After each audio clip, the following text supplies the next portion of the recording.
Pernah kepikiran nggak, benda yang lagi kamu pegang sekarang ini, yang kamu sentuh ratusan kali tiap hari, ternyata nyimpen banyak banget rahasia. Nah, di sini kita bakal bongkar satu persatu rahasia itu. Coba deh pikirin lagi, seberapa kenal sih kamu sama asisten pribadi, dompet, sekaligus jendela duniamu ini? Jawabannya mungkin bakal bikin kamu kaget. Oke, kita mulai dari bagian yang paling kelihatan ya, yaitu permukaannya. Sebenarnya, apa sih yang nempel di layar yang lagi kamu sentuh sekarang? Oke, siap-siap ya, karena fakta yang satu ini mungkin agak jorok. Layar ponsel kamu itu jauh lebih kotor dari yang kamu bayangin. 10 kali. Ingat angka ini ya, penelitian nunjukin kalau layar ponsel kamu itu bisa 10 kali lebih kotor daripada dudukan toilet. Loh, kok bisa? Ya simpel aja, karena kita bawa ponsel ini kemana-mana dan nyentuh terus-terusan, jadi semua kuman dari mana aja pindah ke situ. Coba deh bayangin, kita rajin banget kan bersihin toilet karena kita anggap kotor. Tapi, benda yang nempel di muka kita tiap hari malah jadi sarang bakteri yang lebih parah cuma gara-gara kita sentuh terus. Ironis banget kan? Eits, tapi tenang, solusinya gampang banget kok. Cukup siapin kain microfiber atau tisu antibakteri, terus bersihin aja layar kamu secara rutin. Kebiasaan kecil yang dampaknya besar banget buat kebersihan. Oke, dari permukaan, sekarang kita masuk lebih dalam lagi, ke jantungnya, inti daya. Kita bakal bongkar rahasia di balik awet atau borosnya baterai kamu. Kamu pasti sering kan pakai mode gelap atau dark mode? Hampir semua aplikasi sekarang punya fitur ini. Kelihatannya emang keren dan lebih adem di mata. Tapi apa fungsinya cuma buat gaya-gayaan aja? Jawabannya, ternyata nggak sama sekali.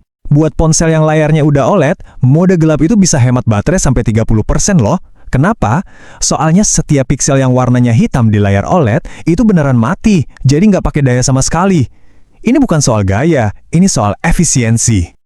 Dan untungnya, nggak cuma buat baterai loh. Karena cahaya birunya berkurang, mode gelap juga bantu ngurangin ketegangan mata. Apalagi pas kamu lagi scrolling sebelum tidur. Efeknya bisa bantu kamu tidur lebih nyenyak. Siapa sih yang nggak suka fast charging? Praktis banget kan? Tapi, kenyamanan ini ada harganya. Proses nge-charge cepet ini bikin panas berlebih, dan panas itu musuh bebuyutan baterai. Lama-kelamaan, panas ini ngerusak sel baterai dan bikin umurnya jadi lebih pendek. Nah, tipsnya nih, biar baterai kamu awet, coba deh pakai pengisian daya yang pelan, apalagi pas kamu nggak buru-buru, misalnya pas nge-charge semalaman. Oke, sekarang kita masuk ke lapisan yang lebih dalam, dan jujur aja, lebih serius. Lapisan ketiga ini tentang biaya tersembunyi, tentang planet bumi yang sebenarnya ada di genggaman tangan kamu. Lebih dari 60. Gila kan? Itu adalah jumlah jenis logam berbeda yang ada di dalam satu buah ponsel aja. Mengejutkan banget. Di dalamnya itu ada emas, perak, litium, kobalt, dan masih banyak lagi mineral berharga lainnya yang bikin sirkuitnya berfungsi. Tapi di balik semua itu, banyak bahan-bahan ini datang dari pertambangan yang punya isu lingkungan dan kemanusiaan yang cukup serius di berbagai negara. Nah, ini ngebawa kita ke sebuah fakta yang cukup pahit. Industri smartphone memang berperan besar dalam isu lingkungan dan etika penambangan. Jadi, setiap ponsel yang kita beli itu punya jejak global yang nggak kelihatan. Oke, dari yang fisik kita pindah ke sesuatu yang nggak kelihatan tapi super kuat. Lapisan keempat, otak tak kasat mata. Yup, ponsel kamu itu ngawasin kamu. Gimana caranya dia ngawasin? Gampang, dia belajar terus dari kamu. Tiap kamu bangun, dia catat. Kamu setel lagu favorit pas di jalan, dia ingat. Kamu makan siang di tempat biasa, dia tahu. Diam-diam, dia ngebangun pola hidup kamu. Nah, proses inilah yang disebut behavioral learning atau pembelajaran perilaku. AI di dalam ponsel kamu itu menganalisis setiap ketukan, lokasi, dan aplikasi yang kamu pakai buat bikin profil digital kamu. Hasilnya, bisa jadi ponsel kamu lebih kenal kamu daripada kamu kenal diri sendiri.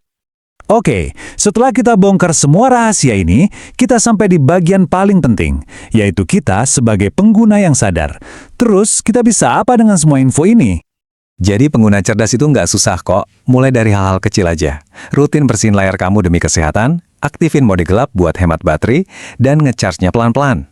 Tapi yang paling penting, sadar kalau benda di tangan kamu ini lebih dari sekedar alat. Jadi ingat ya, ponselmu itu bukan cuma alat biasa. Ini adalah sebuah teknologi super kompleks yang punya cerita tersembunyi. Mulai dari bakteri di layarnya sampai AI yang belajar tentang kamu dari dalam. Nah, aku mau tinggalin kamu dengan satu pertanyaan ini.